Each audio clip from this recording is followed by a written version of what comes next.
বৃন্দাবনে যাব, কি আছে বৃন্দাবনে দেখা কিছু আছে গো। वृंदावन में श्याम कुंड देखेंगे, वृंदावन में राधा कुंड देखेंगे, वृंदावन में श्याम कुंड देखेंगे, वृंदावन में राधा कुंड देखेंगे, वृंदावन में श्याम कुंड देखेंगे, वृंदावन में राधा कुंड देखेंगे।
তারা কঠিন তপস্যা করেছিলেন, প্রচন্ড রৌদ্রের তাপ, বসে বসে তপস্যা করছে, প্রচন্ড গরমে পাহাড়ের গুহার মধ্যে বসে তপস্যা করছে, বরফের গুহার মধ্যে বসে তপস্যা করছে। তপস্যা করতে করতে দেখা গেল দেহের মাংসগুলো খসে পড়ে গেছে, হাড়গুলো জীবিত আছে, তবু তারা তপস্যা করছে হাজার হাজার বৎসর। কেননা সত্যযুগী মানুষের পরমায়ু ছিল 1,00,000 বৎসর, আর তারা অন্য নন, বাতাস সেবা করে প্রাণে বেঁচে থাকতে পারত। তার যুগে 10,000 বছর মানুষের পরমায়ু করে তারপরে ভগবানের কৃপা লাভ করতে পেরেছে। দাপর যুগেরও 10,000 থেকে আরেকটা শূন্য বাদ পড়ে গেল, রইল 1,000। দাপর যুগে পূজা অর্চনার দ্বারা কে কত ব্রত করেছে, কে কত ভগবানকে ডেকেছে, পূজা অর্চনা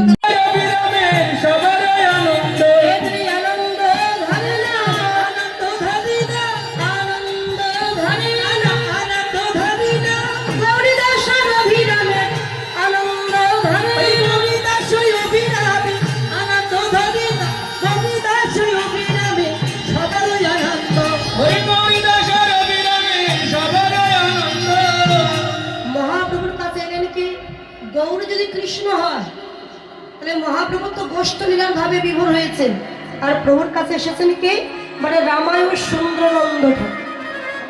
এই যে সুন্দরানন্দ ঠাকুর, ইনি আর কেউ নন, কৃষ্ণের বাল্য বন্ধু, যার নাম ছিল সুদামা, যিনি কলিযুগে ছিলেন সুন্দরানন্দ ঠাকুর রূপে।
নদীর অন্য ধারে।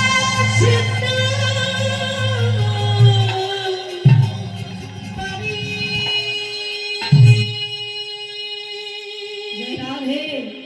এই তো কলিযুগে ধর্ম হচ্ছে একমাত্র হরিনাম কৃষ্ণ নাম প্রচুর, কৃষ্ণ নাম বীজ কখনো না হয় অঙ্কুর। বাবা হরিনাম করলে হবে না, মাথা পাওয়া যাবে। হরিনাম করলে ভগবান পাওয়া যাবে নাকি হরিনামে কাটলে ভগবান পাওয়া যাবে? কেন হরিনাম করতে হবে আর কেন বা হরিনামে কাটতে হবে?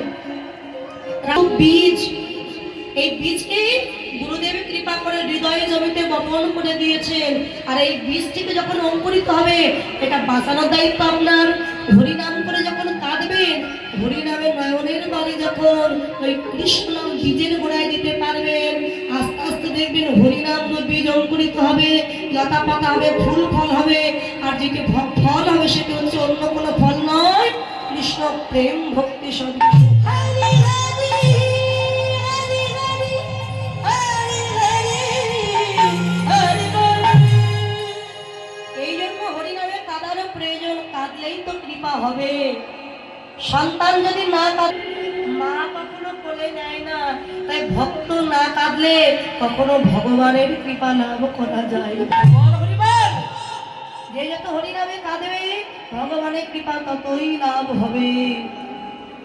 আজকে মহাপ্রভু বললেন, আয় ধর্মেতে কলিযুগে ধর্ম হরিনাম। আনন্দে বিভোর হলো নদী আর রমণী যারা। রমণী মানে হচ্ছে নারী, আর রমণ মানে পুরুষ। তার নবদ্বীপে শুধু কি নারী ছিল, পুরুষ ছিল না কেউ? আমরা সে সময় ছিলাম, সে সময় সবাই ছিলাম। কি গো মা? নারী, তার নবদ্বীপে একজন পুরুষ না বলে একজন আছেন, তিনি হলেন অনাদি রাধি শ্রী গৌর গোবিন্দ। হরি বল। আমরা তাহলে কি? আমরা সবাই হলাম প্রকৃতি। প্রকৃতি হয়ে করে প্রকৃতির সঙ্গ, দিনে দিনে বাড়ে তার প্রেমের উপর।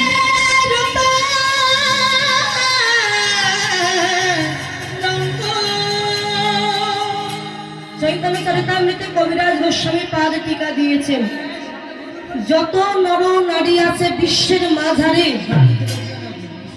দেখুন কি বলেন, যত নর নারী আছে বিশ্বের মাঝারে, প্রকৃতির অংশ ইহা জানিবে অন্তরে। জানিবে অন্তরে।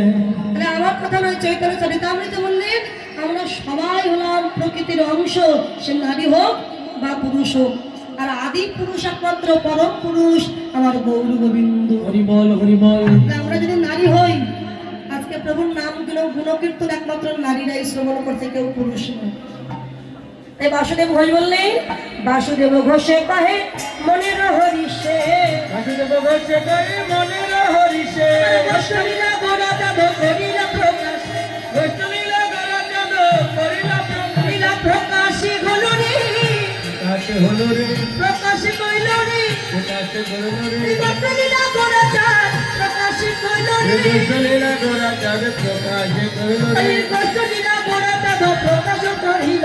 গোষ্ঠলীলা গড়া চাঁদ প্রকাশ করিল। তাই পদকর্তা বাসুদেব ঘোষ